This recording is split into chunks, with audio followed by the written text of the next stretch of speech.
టమాటా పులిహార. కావలసినవి: టమాటాలు పావు కిలో, బియ్యం అరకిలో, నూనె మెనస్ 100 గర, పచ్చిమిరపకాయలు, ఎండుమిర్చి 4, ఆవాలు, జీలకర్ర 1 చెంచా చొప్పున, కరివేపాకు కట్ట, శనగపప్పు 2 చెంచాలు, మినపప్పు 2 చెంచాలు, పల్లీలు 1 కప్పు, పసుపు చిటికెడు, చింతపండు మెనస్ 100 గర, ఉప్పు రుచికి సరిపడా.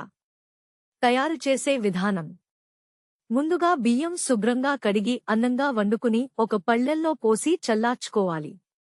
మందపాటి బాణలిలో నూనె పోసి కాగాక పోపు సామానులన్నీ వేసుకుని దోరగా వేయించాలి.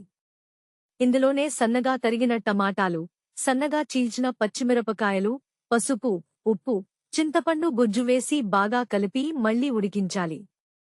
బాగా ఉడికిన కూరను చల్లారిన అన్నంలో బాగా కలపాలి.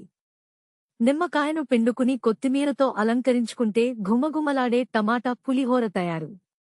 దీనిని ఉదయాన్నే అల్పాహారంగా కూడా తీసుకోవచ్చు.